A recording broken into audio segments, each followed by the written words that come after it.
जो संघर्ष में टिकता है वही इतिहास में दिखता है। नमस्कार दोस्तों, इस वीडियो में हम संभाजी महाराज यानी छावा के बारे में जानेंगे।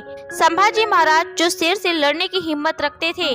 छत्रपति संभाजी महाराज अगर दहाड़ दे तो दुश्मन मैदान छोड़कर भाग जाते थे। वह शेर का छावा जिसकी तलवार की चमक से दुश्मन की नजर कम हो जाती थी। वह संभाजी महाराज जो औरंगजेब के चुंगल में धोखे से फंस गए लेकिन अपने स्वराज्य से गद्दारी नहीं किए। छत्रपति शिवाजी महाराज के ज्येष्ठ पुत्र संभाजी महाराज का जन्म 1657 में हुआ था।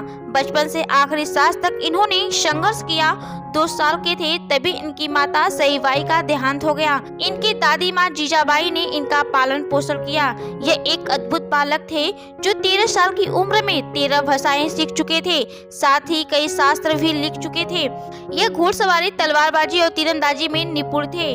जो व्यक्ति शास्त्र पढ़ने में निपुण हो जाता है उसे शस्त्र नहीं उठता, और जो शस्त्र उठा लेता है वह शास्त्र नहीं पढ़ सकता। लेकिन ये दोनों में गुणवान निपुण थे, जिससे बल और बुद्धि दोनों बढ़ गया। 16 साल की उम्र में इन्होंने रामनगर का पहला युद्ध जीता था।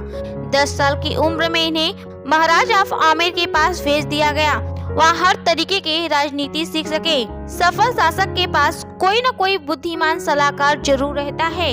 जैसे चंद्रगुप्त मौर्य के पास चाणक्य पंडित थे, इस तरह इन्होंने कवि कलश को अपना सलाहकार माना, जो अपनी कविताओं के माध्यम से इनके विचारधारा को तैयार किया करते थे। इनकी सोचने की क्षमता ही इनके शत्रुओं को खत्म कर देती थी।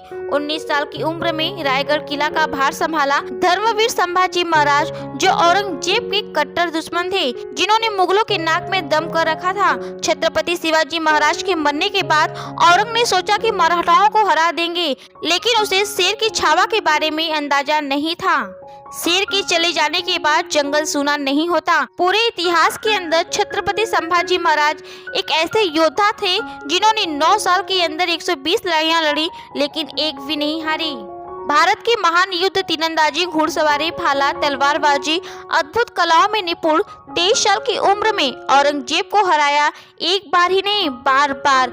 जिनकी छोटी सी सेना ने मुगलों की विशालकाय सेना को पराजित किया, जिसके बाद औरंगजेब ने चुपके से धोखे से वार किया और उन्हें बंदी बना लिया। जिसके बाद औरंगजेब ने उनके साथ अमानवीय तरीके से व्यवहार किया, उन्हें तड़पा तड़पा कर मारा, जिन्हें सुन रोंगटे खड़े हो जाएंगे। औरंगजेब उन्हें इस्लाम कबूल कराने के लिए हर इत्नाओं की सीमा को लांघ दिया था। उनके नाखूनों को एक एक करके उखाड़ा गया, उनकी अंगुलियों को काट दिया गया, उनके जिस्मों को नोचा गया, उनके जीभ उखाड़ दिए गए, उनकी आंखों को फोड़ दिया गया, उन्हें घोर यातनाएं दी गईं, लेकिन वो टूटे नहीं। औरंगजेब उनके शरीर को तो काट दिया था, उनकी हिम्मत और हौसलों को नहीं तोड़ पाया।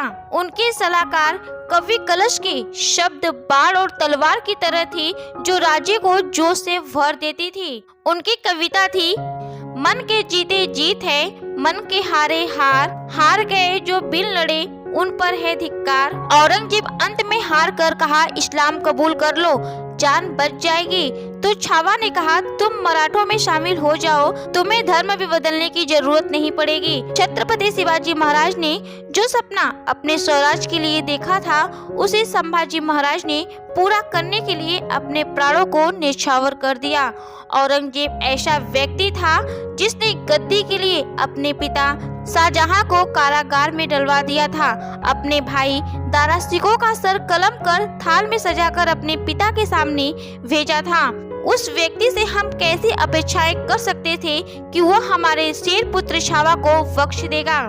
औरंगजेब ने जब कहा, संभा का ऐसा हाल करो कि वो अपनी मौत की भीख मांगे, तब छत्रपति संभाजी महाराज ने कहा, हम मौत की घुंघरू पहनकर नाचते हैं। छावा एक सिर्फ फिल्म नहीं है, यह हमारे इतिहास के उस वीर की गाथा है, अजय और पराक्रम योद्धा की कहानी है।